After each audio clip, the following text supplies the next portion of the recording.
My dear friends and students, আজি মই আন এটি খুবেই গুৰুত্বপূৰ্ণ ভিডিঅ' লৈ আহিছোঁ। এই ভিডিঅ'টো বিশেষকৈ যিসকল ছাত্ৰ-ছাত্ৰীয়ে 2022 চূড়ান্ত বাৰ্ষিক পৰীক্ষাত অৱতীৰ্ণ হ'ব বিচাৰিছে ক্লাছ 12 তেওঁলোকৰ বাবে খুবেই গুৰুত্বপূৰ্ণ হ'ব। এই ভিডিঅ'টোত মই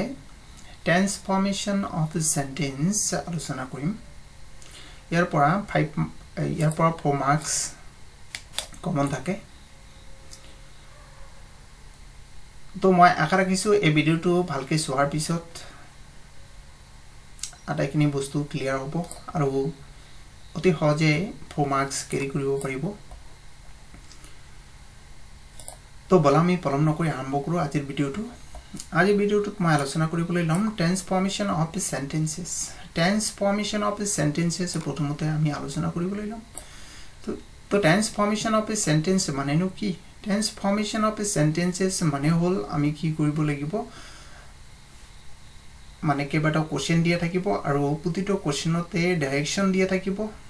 সেই হিচাপে আমাৰ সেন্টেন্সটো কি কৰিব লাগিব, পৰিৱৰ্তন কৰিব লাগিব আৰু পৰিৱৰ্তন যেতিয়া কৰিম অৰ্থৰ কোনো পৰিৱৰ্তন নহব, মানে বাক্যটোৰ অৰ্থ যি আছে তাকে থাকিব আৰু বাক্যটো কি হ'ব, যি নিৰ্দেশনা দিয়া আছে সেই নিৰ্দেশনা হিচাপে সেন্টেন্সটো কি হ'ব, পৰিৱৰ্তন হ'ব। তো তাৰ বাবে কেইবাটাও বস্তু জানিব লাগিব। টেন্স ফৰ্মেশন অফ সেন্টেন্সৰ ভিতৰত কেইবাটাও বস্তু ইনক্লুড হৈ আছে। এইকেইটা বস্তু জানিলেহে টেন্স ফৰ্মেশন কৰাটো অতি সহজ।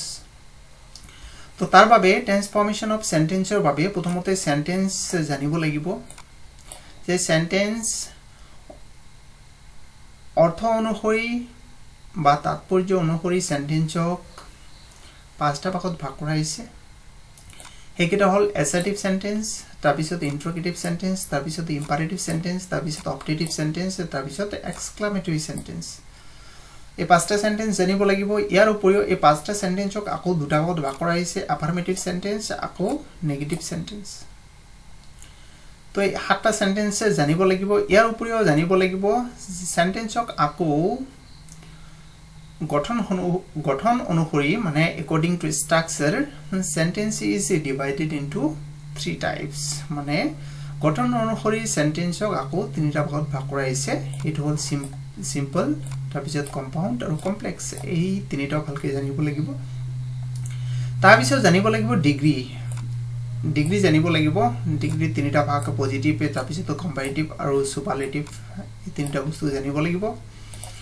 ইয়াৰ উপৰিও জানিব লাগিব ক্লজ সম্পৰ্কে কি থাকিব লাগিব, ধাৰণা থাকিব লাগিব। তো এইকেইটা বস্তু ক্লিয়াৰ হ'লেহে ছাত্ৰ-ছাত্ৰীসকলে ক্লাছ 9 হওক বা 10 হওক বা ক্লাছ 12 হওক ছাত্ৰ-ছাত্ৰীসকলে অতি সহজে টেন্স ফৰ্মেশন অফ সেন্টেন্স কৰিব পাৰিব। এইকেইটা বস্তু নজনাকৈ টেন্স ফৰ্মেশন অফ সেন্টেন্স কৰাটো খুবেই কঠিন বা কেতিয়াও কৰিব নোৱাৰিব, কাৰণ এইকেইটা বস্তুৰ ওপৰতহে টেন্স ফৰ্মেশন অফ সেন্টেন্স থাকে। তো এইকেইটা বস্তু যদি এতিয়াও ভালকে নাজানে, মই এই ভিডিঅ'ৰ ডেসক্ৰিপশ্যনত সেন্টেন্সৰ টাইপ, সেন্টেন্সৰ আটাইকেইটা টাইপ দি দিম, চাই ল'ব, আৰু ডিগ্ৰীৰ নিয়মবোৰ দি দিম, চাই ল'ব, আৰু ক্লজৰ নিয়মখিনি দি দিম, চাই ল'ব। চাই লোৱাৰ পিছত তাৰপিছতহে টেন্স ফৰ্মেশন অফ সেন্টেন্স কৰিব, তেতিয়াহে পাৰিব।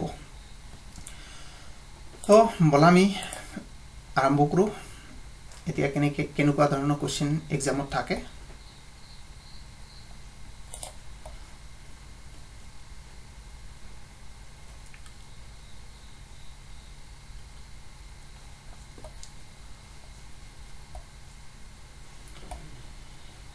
তো ফাৰ্স্ট আছে এফাৰ্মেটিভ টু নেগেটিভ। এফাৰ্মেটিভৰ পৰা এটা সেন্টেন্স আমি কেনেকৈ এফাৰ্মেটিভৰ পৰা নেগেটিভ কৰিম, মানে হাবোধকৰ পৰা নাবোধক কৰিম। আমি কি কৰিব লাগিব, সেন্টেন্সটো হাবোধকৰ পৰা এফাৰ্মেটিভৰ পৰা নেগেটিভ কৰিব লাগিব, কিন্তু অৰ্থৰ যাতে কোনো পৰিৱৰ্তন নহয়। যেনেকুৱা ফাৰ্স্ট এক্সাম্পল আছে অনলি ৰাম ওয়াজ প্ৰেজেন্ট দিয়াৰ ইয়াত এটা ট্ৰিক মন ৰাখিব যেতিয়া এফাৰ্মেটিভৰ পৰা নেগেটিভ কৰিব তেতিয়া যদি বাক্যটোত অনলি থাকে তাৰ পিছত এলন থাকে তেন্তে অনলি বা এলনৰ পৰিৱৰ্তে আমি নান বাট ব্যৱহাৰ কৰিব লাগে তেতিয়াহে বাক্যটো নেগেটিভ হৈ যায় যেনেকুৱা অনলি ৰাম ওয়াজ প্ৰেজেন্ট দিয়াৰ কেৱল ৰামে তাত উপস্থিত আছিল তো এটো যেতিয়া নেগেটিভ কৰা হ'ব তেতিয়া কি হ'ব none but Ram was present দিয়াৰ ৰামৰ বাহিৰে তাত কোনেও উপস্থিত নাছিল তো কি হল আমাৰ সেন্টেন্সটো পৰিৱৰ্তন হল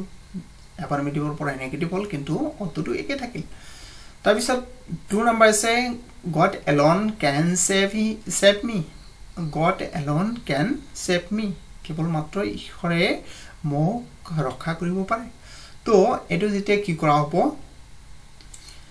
নেগেটিভ কৰা হ'ব তেতে কি লিখিব লাগিব নান বাট এটা কথা মনত ৰাখিব এলন বা অনলি ঠাইত আমি কি ব্যৱহাৰ কৰিব লাগে নান বাট আৰু নান বাট কিন্তু সকলো সময়তে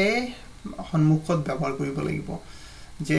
ইয়াতে গড আছে তাৰ পিছতে এলনৰ ঠাইত নান বাট ব্যৱহাৰ কৰিলে নহব কিন্তু সন্মুখতে কি কৰিব লাগিব নান বাট ব্যৱহাৰ কৰিব লাগিব আৰু অনলি আৰু এলন উঠি যাব তো কি God alone can save me তো এটো যেতিয়া ট্ৰান্সফৰমেশন অফ সেন্টেন্স মানে নেগেটিভ কৰা হ'ব তেতিয়া কি হ'ব none but God can save me মানে গডৰ বাহিৰে ঈশ্বৰৰ বাহিৰে কোনেও মোক সহায় কৰিব নোৱাৰে নেক্সট আছে 3 নম্বৰ এবলা খুবই ইম্পৰ্টেন্ট এবলাকে পৰীক্ষাত হবনে আহি থাকে 3 নম্বৰ দিয়া আছে I shall always remember you মই তোমাক সদায় মনত পেলাই থাকিম তো এটো যেতিয়া নেগেটিভ কৰা হ'ব তেতিয়া কি হ'ব I shall never forget you মনত ৰাখিব যে always ইয়াৰ বিপৰীত লিখিব লাগিব never আৰু remember ইয়াৰ বিপৰীত লিখিব লাগিব forget যে I shall always remember you মই তোমাক সদায় মনত পেলাই থাকিম আৰু ইয়াৰ নেগেটিভ কৰিলে কি হ'ব I shall never forget you মই তোমাক কেতিয়াও পাহৰিব নোৱাৰিম নেক্সট আছে 4 number everybody is a proud of his country এটো যেতিয়া নেগেটিভ কৰা হ'ব যে there is no man who is not proud of his country মানে সকলোৱে কোশ্চেনটো কি আছে যে সকলোৱে তেওঁৰ নিজৰ বা সকলোৱে তাৰ দেশক লৈ গৰ্ব কৰে তো এটো যেতিয়া নেগেটিভ কৰা হ'ব তেতিয়া কি হ'ব যে there is no man who is not proud of his country এনেকুৱা কোনো মানুহ নাই যিয়ে তাৰ দেশক লৈ গৰ্ব নকৰে নেক্সট আছে 5 নম্বৰ দিয়া আছে he is a competent for the post তো এটো যেতিয়া আমাৰ কি কৰা হ'ব নেগেটিভ কৰা হ'ব তেতিয়া কি কৰিব লাগিব he is not তাৰপিছত ইয়াৰ বিপৰীত লিখিব লাগিব incompetent for the post তাৰপিছত 6 নম্বৰ দিয়া আছে God only knows the future তো only আছে বাক্যটো তেতিয়া কি হ'ব none but God knows the future তো এনেকে এফাৰ্মেটিভৰ পৰা নেগেটিভ কৰিব লাগে আৰু বহু এক্সাম্পল আছে এক্সাম্পলবোৰ চাই লব আৰু যদি ইয়াৰ পৰা সোৱাদ অসুবিধা হৈছে বা আটাইকিটা যদি এক্সাম্পল আলোচনা কৰো তেতিয়া ভিডিওটো খুবই দীঘল হ'ব তাৰ বাবে মই মোৰ ওয়েবসাইটৰ লিংক এটা দি দিম লিংকতে ক্লিক কৰি পুৰা ভিডিওৰ টপিকটো বা নোটস খিনি লব পাৰিব তাৰ বাবে ডেসক্ৰিপচনত মই এটা লিংক দি দিম লিংকত ক্লিক কৰি চাই লব আৰু এক্সামৰ বাবে প্ৰিপাৰেচন লব এবিলাক পঢ়ি আৰু আশা ৰাখিছো ইয়াৰ পৰা কমন পাব 20টা মান এক্সাম্পল দিয়া আছে এক্সামত অহা সিলেক্টেড নেক্সট আহিলো এতিয়া উলটাটো নেগেটিভ টু এফাৰ্মেটিভ মানে নেগেটিভৰ পৰা কেনেকৈ এফাৰ্মেটিভ কৰিব লাগে নেগেটিভৰ পৰা কেনেকৈ এফাৰ্মেটিভ কৰিব লাগে তো ফাৰ্স্ট এক্সাম্পল দিয়া আছে there is no smoke without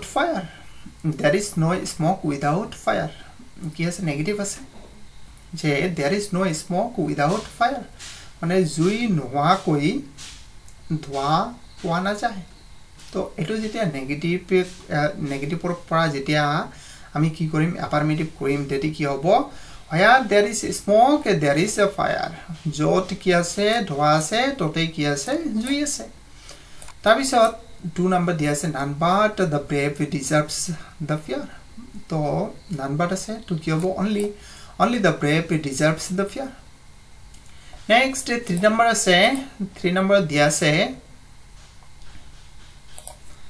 none but he can do this to none but ase none but thai to only ব্যবহার কৰিলে হল only he can do this তাবিছত 4 number দিয়া আছে no one can deny that he is honest কোনে অস্বীকাৰ কৰিব নোৱাৰে যে তেওঁ সৎ তো এটো যেতিয়া আমি কি কৰিম affirmative কৰিম তেতিয়া কি হ'ব everybody will agree that he is honest সকলোৱে সন্মত হ'ব যে তেওঁ সৎ তাবিছত 5 number আছে 5 number দিয়া আছে he left no plan untried তেওঁ কোনো চেষ্টাই তেওঁ কোনো পৰিকল্পনাই বা কোনো পদ্ধতি বা কৌশলে চেষ্টা নকৰাকৈ এৰা নাছিল তো এটো যেতিয়া কি কৰা হ'ব affirmative কৰা হ'ব তেতিয়া কি হ'ব he tried every plan তেওঁ সকলোবোৰ প্লানে কি কৰিছিল কৌশলে কি কৰিছিল চেষ্টা কৰিছিল তো পাঁচটা আলোচনা কৰিলো আৰু বাকিখিনি পাৰিলে ইয়াৰ পৰা চাই লব নহলে ওয়েবসাইটৰ লিংকত গৈ মই তলত ওয়েবসাইট ভিডিও ডেসক্ৰিপচনত ওয়েবসাইটৰ লিংক দিম লিংকতে ক্লিক কৰি এবোৰ চাই লব তাৰপিছত আইছো assertive to interrogative মানে বৰ্ণনামূলক বাক্যৰ পৰা interrogative মানে প্ৰশ্নবোধক বাক্য তো বৰ্ণনামূলক বাক্যৰ পৰা assertive sentenceৰ পৰা আমি কেনেকৈ interrogative মানে প্ৰশ্নবোধক বাক্য কৰিম কি আছে number 1 I can never forget you মই তোমাক কেতিয়াও পাহৰিব নোৱাৰিম তো interrogative sentence যেটা কৰিম আপোনালোকে জানে বা ভালকে জানে সকলোৱে যে interrogative sentenceত কি থাকে সাবজেক্টৰ আগত auxiliary verb যায় আৰু never আছে never ঠাইত ever ব্যৱহাৰ কৰিব লাগে যে I can never forget you মই তোমাক কেতিয়াও পাহৰিব নোৱাৰিম এটো যেতিয়া interrogative কৰা হ'ব তেতিয়া কি হ'ব can I ever forget you মই তোমাক কেতিয়াও পাহৰিব পাৰিম নে Next আছে everybody wishes to be happy সকলোৱে সুখী হ'ব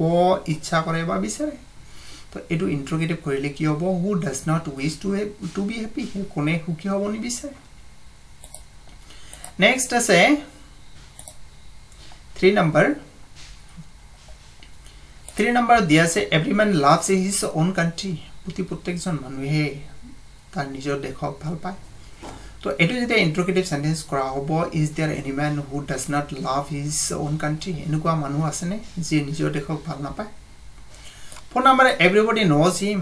সকলোৱে তেওঁক জানে তো এটো যেতিয়া interrogative কৰা হ'ব তেতিয়া কি হ'ব who does not know him কোনে তেওঁক নাজানে 5 number we can never forget his kindness to us আমি কেতিয়াও তেওঁৰ দয়াৰ কথা পাহৰিব নোৱাৰিম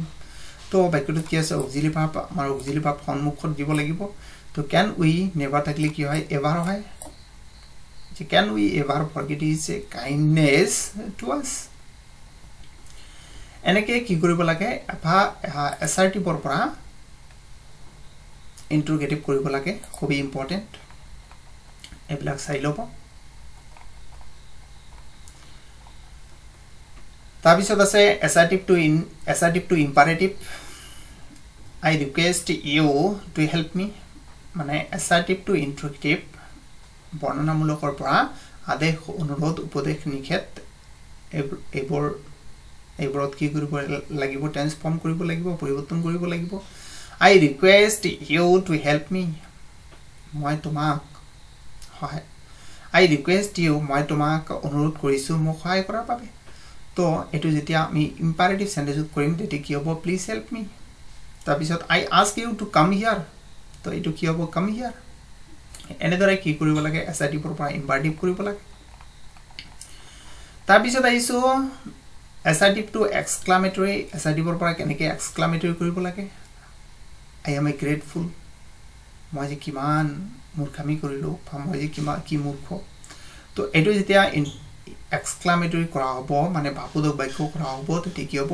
what a fool I am তাৰপিছত he leads a most unhappy life এটো কি হ'ব what an unhappy life he leads the building is very lovely how lovely the building is এতিয়া simple to compound to complex এবোৰ খুবেই important simple to compound তাৰপিছত compound to simple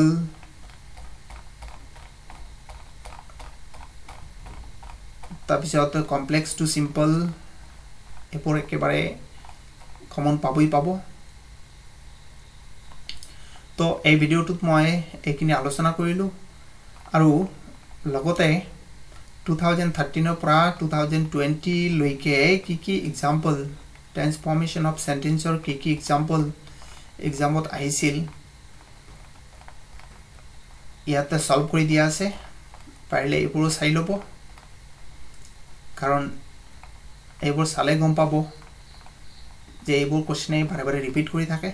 2020 লৈকে দিয়া আছে তো আই থিংক আশা ৰাখিছো এইবোৰ সোৱাৰ পিছত যদি কোনোবাই প্ৰিপাৰেচন লয় অৱশ্যই ট্ৰান্সফৰ্মেশন অফ সেন্টেন্সৰ ওপৰত ভাল মাৰ্কস কেৰি কৰিব পাৰিব আৰু মই বাৰে বাৰে কৈছো